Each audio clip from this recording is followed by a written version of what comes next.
حسین، ہم نے عزاداری امام حسین کو کچھ حصوں میں بانٹا۔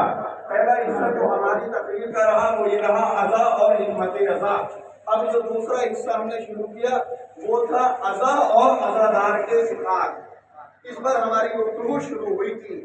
یہ جو عزادار یہاں پر بیٹھے ہوئے ہیں، یہ جو لوگ یہاں پر اکٹھا ہو رہے ہیں، آیا یہ لوگ جو اکٹھا ہوئے ہیں کسی فنکشن کی وجہ سے اکٹھا ہوئے ہیں یا کسی حرارت محبت کی وجہ سے اکٹھا ہوئے ہیں؟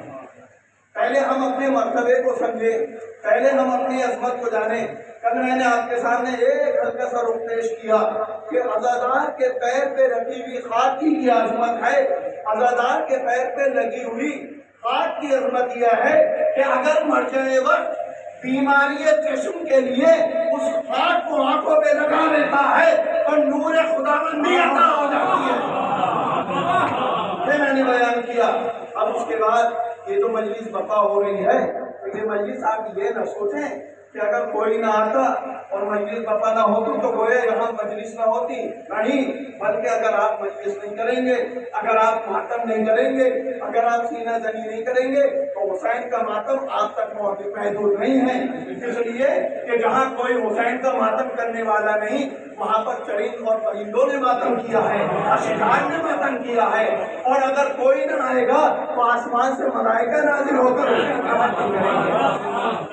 اور لہٰذا عزادارو اپنی عظمت اور اہمیت کو سمجھو کہ روایت میں ملتا ہے کہ جب کہیں امام حسین علیہ السلام کی مجلس برپا ہوتی ہے، ماتم داری ہوتی ہے، تو پروردگار عالم کی جانب سے فرشتوں کی ایک جماعت زمین کی طرف نازل ہونے لگتی ہے۔ فرشتوں کی آپ نے دیکھا ہوگا، بہت سے لوگ یہ کہتے ہیں کہ مولانا صاحب وہ عزاخانہ بہت برکت والا ہے، وہ ممبر بہت برکت والا ہے، وہ علم بہت معجزہ ہے، اس لیے کہ سالوں سال ہم نے علاج کیا، ہمارے گھر میں کوئی چراغ نہ جلا، لیکن جیسے ذرا حسین کی چوکھٹ کو چھوا ہماری آغوش میں بچہ آ گیا۔ والا علم بہت برکت والا ہے، کیا بات ہے، سالوں سال نوکری کے لیے ہم نے دھکے کھائے، لیکن جیسے بچوں نے عباس کے نیچے کھڑے ہو کر سکینہ کے نام سے دعا مانگی تو اگلے سال نوکری مل گئی۔ تو میں کہوں گا کہ یاد رکھو، ابھی تم نے مجلس کی عظمت کو نہیں سمجھا۔